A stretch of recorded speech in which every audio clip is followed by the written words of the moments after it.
So my oracle card turned out to be Artemis of the Forest. And it's so amazing that I thought I'd read it to you. Because it really fits me. And it's pretty amazing. Oracles are amazing. I've been doing it for years. But I've gotten this new deck. And like I said, it's Gemma Jade is the one that got me hooked on this deck. And it is the Shapeshifters. So I thought I'd read it to you because it's really fitting. And kind of cool, and it made me smile. So I'm going to read it to you. I'm going to put you down.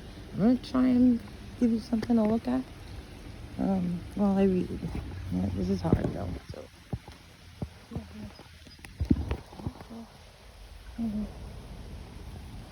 Okay, here we go. Artemis of the Forest, card number 32. Message. Now you are independent and free. About the Artemis of the Forest. Artemis is a beautiful Greek virgin goddess of the wild ways. She is a goddess of sickle moon. The shape of the bow she carries is with her. Her every arrow is straight and true. Nothing is wasted and all is preserved, cared for, or put to rest. Artemis is a goddess of self-sufficiency.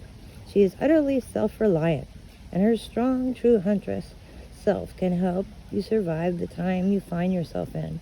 Her symbols are a crescent moon, the bow, and arrow, her hounds that hunt with her under the moonlight, and her deer, which she is both the hunter and the guardian of.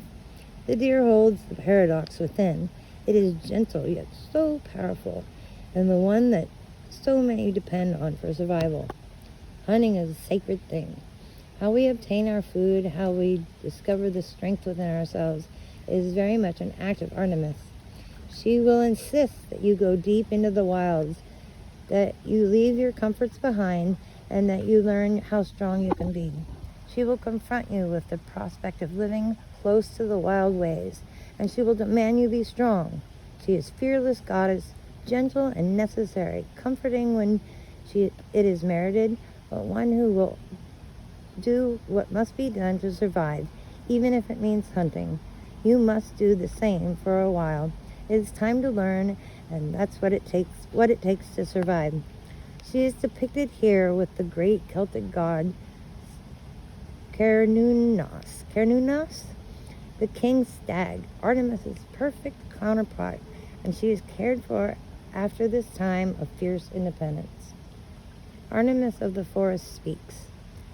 This is the time for you to go into some kind of wilderness and wild place, whether this place is within you or out in the world. It is time for you to become self-reliant, quiet, stealthy, aware.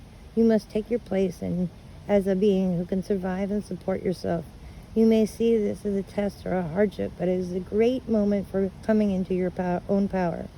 You have your quiver, your arrows and bows, and the companionship of animals, the hounds, the deer, and the trees.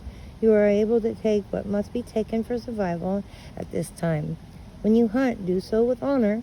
Eat what you have grown and create your own meals. This way you will grow into a valor and connect more and more to the cycles of the world. The moon will shine on you as you hunt at night.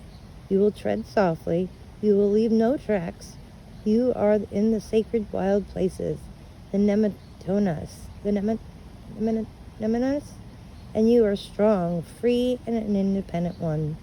Remember, too, that when you find this independence, it is when the great god, the king stag, Cernunnos, will come to you.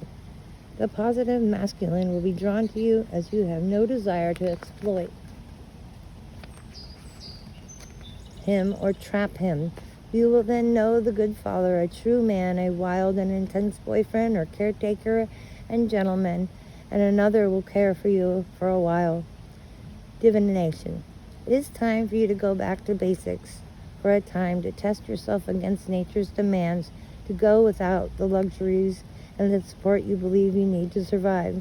You are about to discover you can take care of yourself and yet remain as true as a hound and gentle, alert as a deer, and wild and as free as Artemis herself. You must take up the silver arrows and the silver bow of the huntress. Keep them clean and sharp, waste nothing, and watch to know what to do next. Your senses, wiles, and knowledge of the forest will keep you alive at this time. You must address the very fundamental things of your life. Look at who or what provides them and take steps to cultivate those relationships. Water, food, shelter, healing. You will become the huntress for a time, and this is an empowered, liberating time. Once this is done, you shall be protected and cared for by the perfect protector and provider, who is inspired and delighted by your independence and strength.